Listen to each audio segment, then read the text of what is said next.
how you feel when you get paid? Okay. Now, I could tell you, let's sit down, let's meditate, and let's visualize the feeling and what you would do if I told you you had $1 million. What's up, YouTube? It's your boy Reek, and it's Motive Monday. Let's get it, man. Let's get into some motivation, man. Motivation and willpower, if you may say. So, last week I was studying motivation. I was studying comedians. I was studying Leonardo Da Vinci. I was studying just a couple of people. Martin Luther King. All right. What I was noticing was drive. They had a drive positioned with your creative flow, right? We talking strategy, right? So, what is a drive? Drive is like your grit, right? We wouldn't say it's not the fuel. You can say your engine. So like the horsepower. With that being said, with it being the horsepower, let's just say that your creative flow is the boost. And so I'm pretty sure them two go hand in hand. And so that all goes in managing risk, because when we talking about speed and when we talking about going wide, we talking about managing risk, because we always moving forward. And so when you start looking at going wide, this you get my flow. All right. Motivation starts with organizing chaos. Why? Because in you organizing the chaos that you in, it builds you into the person that you need to be to overcome future situations, future chaoses, future disrails, future turmoils. Okay? And so how do you do this? You would have to use diligent effort. And I use these words together, diligent effort, because when you look up the word diligent means having or showing care and consciousness in one's work or duties. Industrious, right? I like how I said industrious, because it makes me think of like the industrial industry. And that was very, very like obviously innovative. Every industry was innovative for its time, but it was innovative for the sense of like how it used two and two. Industrial stuff is like industrial plant. So that's like factories and stuff. So that's labor, but that's also like you doing stuff with big rigs and big equipment and stuff like that. So effort can't nothing get bigger than effort. So let's diligent effort. It's a careful act. And this teaches you accountability and responsibility. It teaches you both, which makes your actions very, very strict. Very, very, not just, I wouldn't even call it natural. I wouldn't even call it rigid, but more really the goal is to teach you discipline. Okay? That's the diligent effort. So, and after that, you go to analyze your emotions. By analyzing your emotions, if you analyze your own emotions, you learn temperance. By analyzing other people's emotions, I'm pretty sure you in a way learn patience. And together this is peace. And I'm not saying this is rock, or I'm not saying anything exact. But when you start to I wrote this down. Genius theory, how the brain works. It's acquisition, operation, execution, and deliberation. Now, the reason why I put deliberation at this end is because when you deliberate, like a thoughtful care. So I really put that word because it keeps you moving. And so what makes people geniuses is the fact that you can't tie them down to one little thing. Like, let's go to Leonardo Da Vinci. If you look up videos of Leonardo Da Vinci, if you look up his journal, if you read books on him and stuff like that, you will learn like he did a lot. But when you start to look at how he talked about himself, we as a community think he's an artist, an inventor. He didn't even look at himself like that. So he looked at himself as a scientist. He looked at himself as like a teacher. And so when you, that's called identity. So in me learning and me taking the time to learn like motivation, I didn't just sit myself down to study other people. I sat myself down. I was also deliberate in the fact that when I was living my own life, I was focused on what motivated myself rather than what motivated them. So that, because it's all about strategies. This is all in the genius theory, in this genius, in learning about just motivation. You learn about genius. When you learn about geniuses, you learn about gifts. And when you learn about gifts, you learn about strategies. So, gift of strategy is organized chaos, diligent effort, analyze emotions, and manage risk. Now, this is all pretty much like the way that I'm going to say a 3-step formula that I created was like preparation, which is a prep, plan, which is pre-learn, and position, which is project. And so preparation, we'll start with there, and we're going to move fast because that's really all I want to get through right here. So preparation it helps you focus on what your attention is going to be on. The first things first is you need to eliminate distractions like this. Eliminate distractions. So I shouldn't even have the phone with me. It wouldn't even be a distraction. But I don't want it ringing in. If you prep right, your dreams will not only just prevail, but they will paint themselves. I say that to say your dreams is your prep. Dreams is you prepping this stuff. You ain't gotta you don't really have to create dreams rather than you prep them. I say that because in the plan, if you plan correctly, which is the pre-learn, if you plan correctly, which is after the preparation, if you plan correctly, the goals that you set for yourself, your dreams will be goal-oriented. So therefore, you will achieve your dreams by just embodying your vision, which is your project, which is your position. Okay? I didn't want to move too fast, but yeah, let's get back to the plan. The plan is your goals, right? It's in the middle. You have goals, you have dreams, and you have visions. That's because you have preparation, you have plan, and you have position. We right here. This is me. This is you. You're right here. Your dreams are everything that you want. So you have these dreams in the back of your head and you're like, I want them. I need them. What you need to do is pull these dreams to your forefront, your forehead, and visualize them. Why do they say visualize them? It's because your vision is here. But if you only see what you can see with your eyes, you're not going to imagine what you desire. You're not even going to be able to perceive and comprehend that it smells different, that it feels different, it looks different. But you can only have that if you visualize. Visualizing ain't sitting around desiring. Visualizing is a sense of like an active imagination. You're trying to match feelings. So you know how you feel when you get paid? Okay.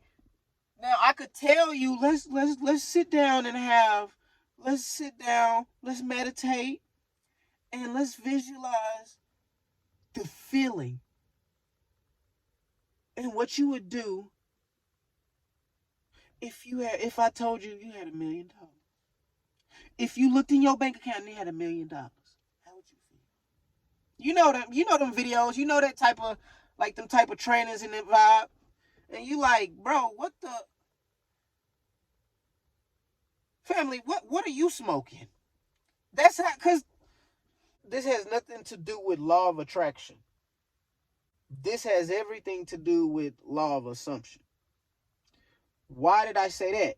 Because you can't have law of attraction without law of assumption.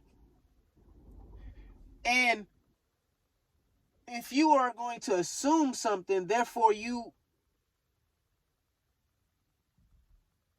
there's a belief in place. If there's a belief in place, then therefore there was thoughts and actions beforehand.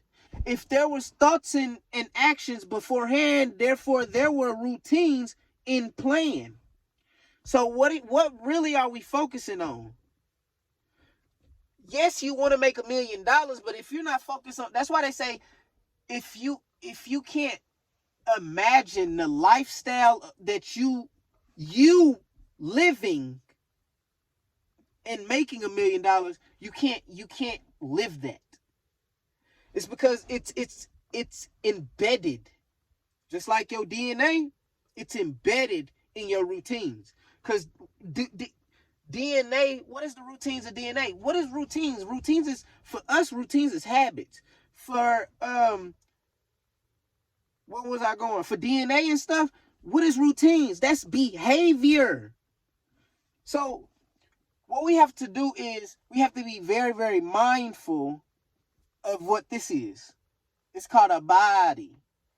Jesus Christ, the body of Christ. Like it's very, very, it's not hypothetical. But if you want to be a genius, you might want to ask a hypothetical question. Thoughts that spark perspective and innovation theory. I put innovation theory because innovation theory causes for creativity and imagination,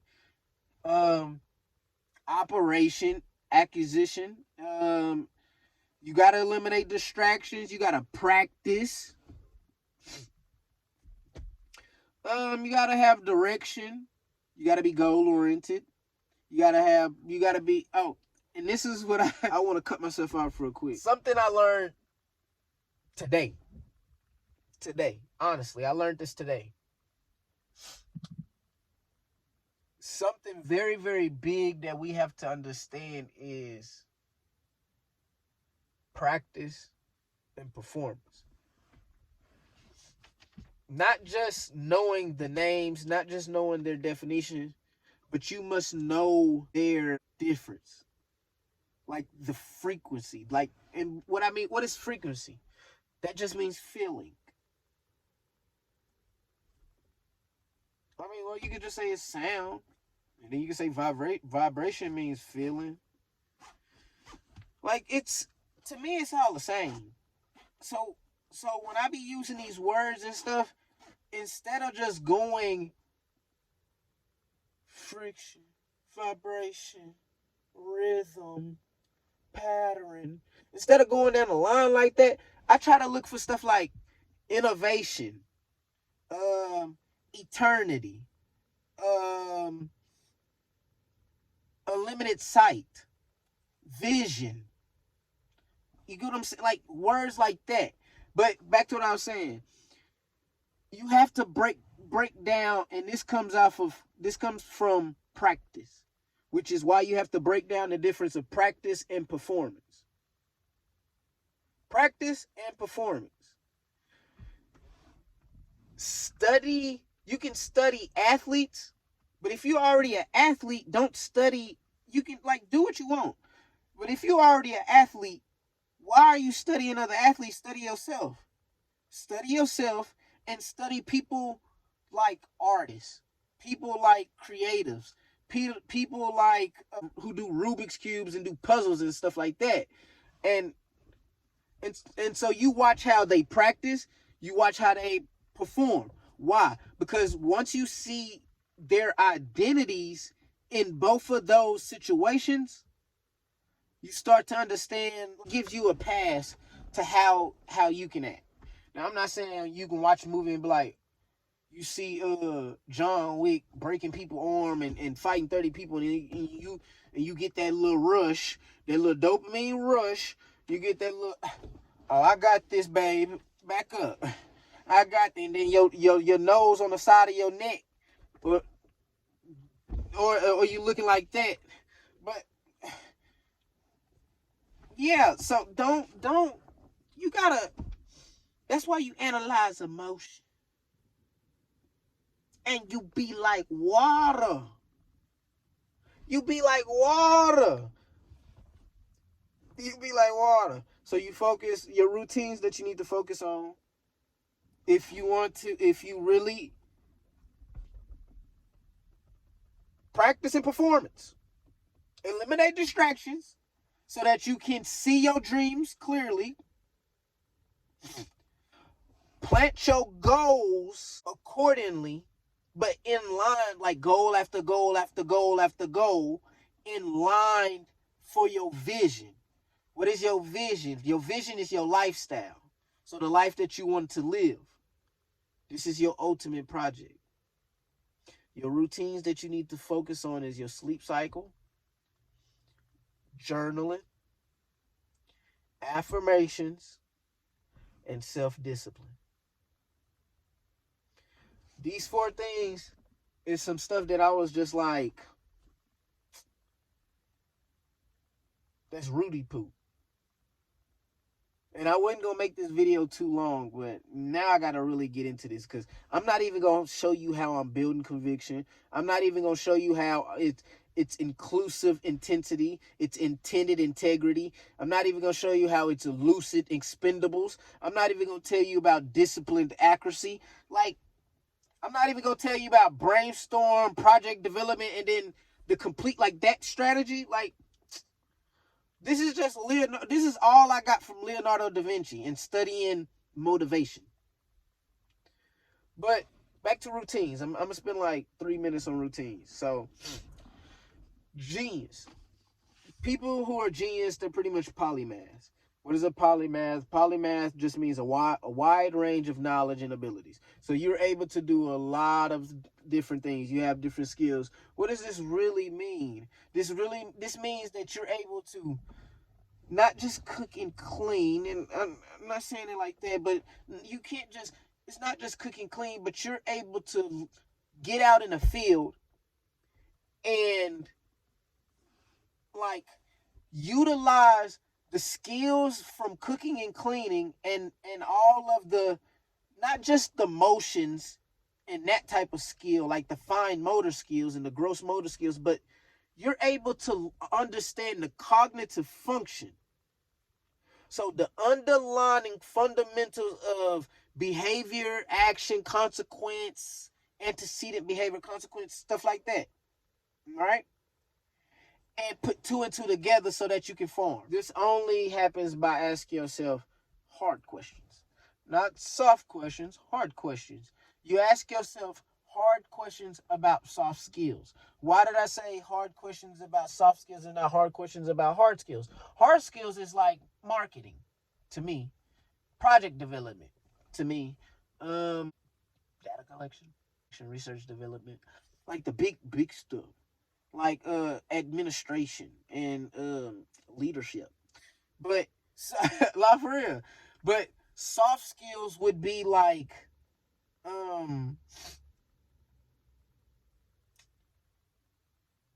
you're being tedious.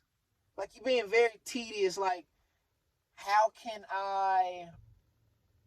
And you have to be very emotional about it.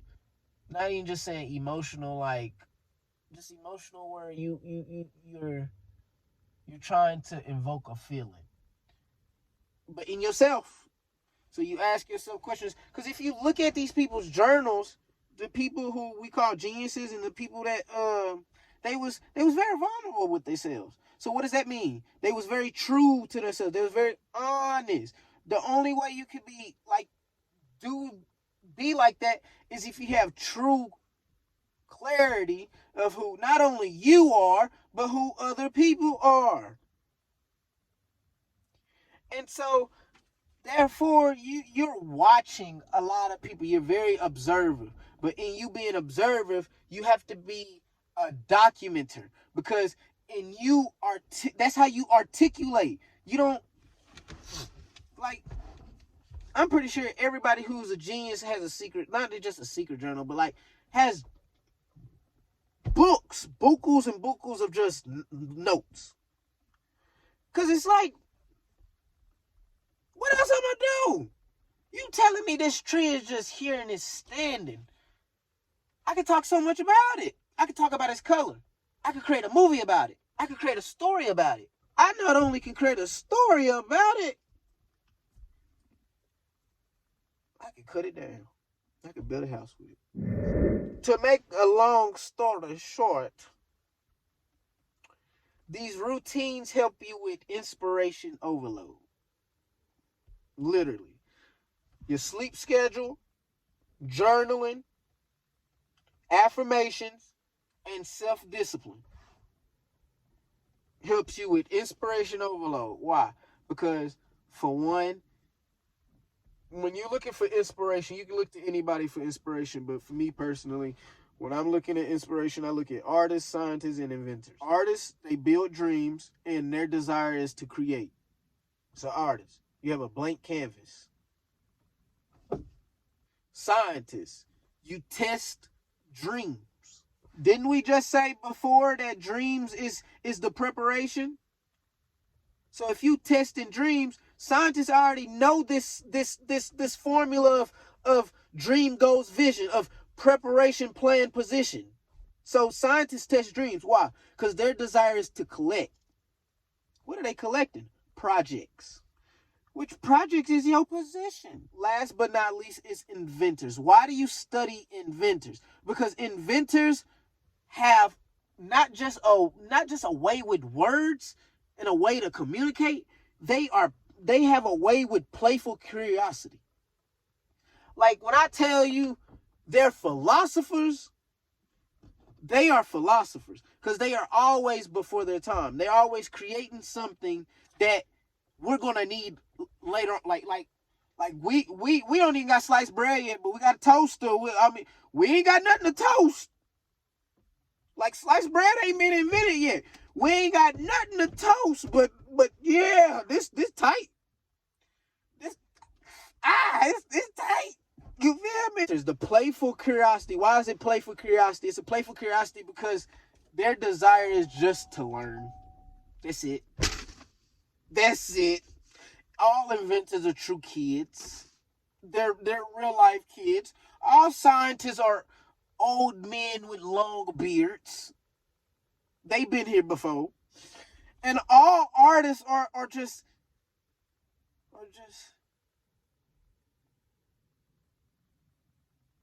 I'm an artist too, so we just we like the stepchild that sits at the edge at the table on the foldable table that's in the corner by himself. Because it's not attached to the regular dining table. I was a stepchild. I got a stepdaddy.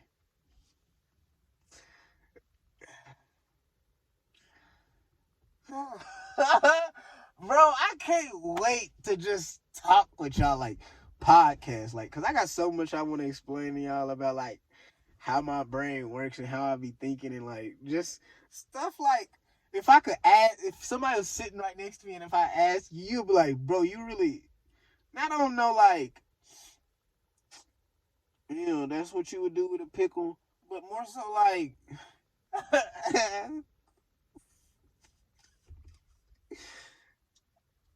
why are you betting me $5 that he was born with 6 toes?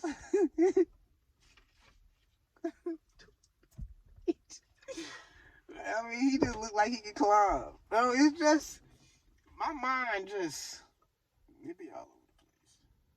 But yeah, I wasn't trying to, see, that's the thing, I just be talking. But yeah, go to Building Conviction, it just says scientist over an artist. This is my blog, y'all. This is galore blog. It's called galore, Grayson Galore board. And yeah, all I do is blog. What is a blog?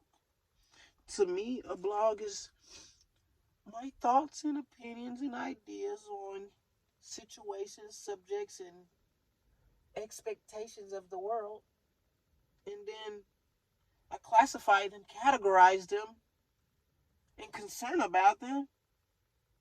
Some things I solve, some things I service.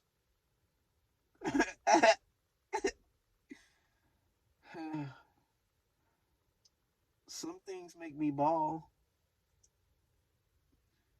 Some things make me self-conscious. But I mean, I love it. So I would say it's a journal. It's a digital journal. Galore board is my digital journal for personal development. So take a look.